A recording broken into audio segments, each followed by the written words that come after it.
ಎಲ್ರಿಗೂ ನಮಸ್ಕಾರ ಪ್ರಿಯ ವೀಕ್ಷಕರೇ, ನನ್ನ ಗುರು ಪರಂಪರೆ ಯೂಟ್ಯೂಬ್ ಚಾನಲ್ಗೆ ಸ್ವಾಗತ. ಎಷ್ಟೋ ಬಾರಿ ನೋಡಬೇಕು, ನಮಗೆ ದೇಹ ಬಾಧೆಗಳು ಉಂಟಾಗ್ತಿರುತ್ತೆ, ನೋವುಗಳು ಅಥವಾ ಮಾಂತ್ರಿಕ ಬಾಧೆ ಅಥವಾ ದೃಷ್ಟಿ ದೋಷಗಳಾಗಿರ್ಬೋದು ಅಥವಾ ಧಾಟು ಕ್ರಿಯೆಗಳು ಆದಂತಹ ಸಂದರ್ಭದಲ್ಲಿ ನಮಗೆ ಹಲವಾರು ಸಮಸ್ಯೆಗಳು ಉಂಟಾಗ್ತಾ ಇರುತ್ತೆ. ಅಂತಹ ಸಂದರ್ಭದಲ್ಲಿ ನೀವು ಮಾಡುವಂತಹ ಪರಿಹಾರ, ಅಮಾವಾಸ್ಯೆ ತಪ್ಪಿದರೆ ಹುಣ್ಣಿಮೆಯ ದಿನ ಆರಂಭ. ಇವತ್ತು ಚತುರ್ದಶಿ, ಹಿಂದಿನ ತ್ರಯೋದಶಿ, ಆ ನಂತರದಲ್ಲಿ ನಮಗೆ ಹುಣ್ಣಿಮೆ ತಪ್ಪಿದರೆ ಅಮಾವಾಸ್ಯೆ ಬರುತ್ತೆ. ನೀವೇನು ಮಾಡಬೇಕು ಅಂದರೆ, ಒಂದು ಶುದ್ಧವಾದ ತೆಂಗಿನಕಾಯಿಯನ್ನು ತಗೊಂಡು ನೀವು ಯಾರು ತೊಂದರೆ ಅನುಭವಿಸ್ತಾ ಇರ್ತಾರೆ ಆ ವ್ಯಕ್ತಿಗೆ ತಲೆಯಿಂದ ಹಿಡಿದು ಕಾಲಿನವರೆಗೆ ಪೂರ್ತಿಯಾಗಿ ದೇಹಕ್ಕೆ ಈ ಥರ ಉಜ್ಜಬೇಕು.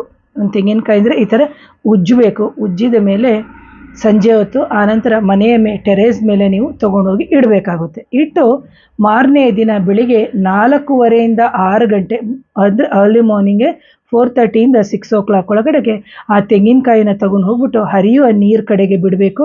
ಇಲ್ಲದಿದ್ದರೆ ಯಾರೂ ಇರುವಂಥ ಒಂಥರ ನಾವು ಹೇಳ್ತೀವಿ ನಿರ್ಜನ ಪ್ರದೇಶದಲ್ಲಿ ಇರುವಂತಹ ಅರಳಿ ಮರ ಆಗಿರ್ಬೋದು ಅಥವಾ ಆಲದ ಮರ ಅಂತ ನಾವೇನು ಹೇಳ್ತೀವಿ, ಅಲ್ಲಿ ಗುಂಡಿ ತೋಡ್ಬಿಟ್ಟು ಆ ಕಾಯಿಯನ್ನು ನೀವು ಊತ ಹಾಕಿ ಬರಬೇಕು. ಇದನ್ನು ಮಾಡಬೇಕು. ಎಷ್ಟು ದಿನ ಮಾಡಬೇಕು? ನಿಮಗೆ ಸಮಸ್ಯೆಗಳು ನಿವಾರಣೆ ಆಗೋ ತನಕನೂ ಮಾಡಬೇಕು. ಇಂಥ ಪ್ರಯೋಗವನ್ನು ಮಾಡಬೇಕಾದಾಗ ಯಾರ ಹತ್ರನೂ ಬೆಳಿಗ್ಗೆ ಎದ್ದು ಮಾತಾಡೋ ಅವಶ್ಯಕತೆ ಇಲ್ಲ.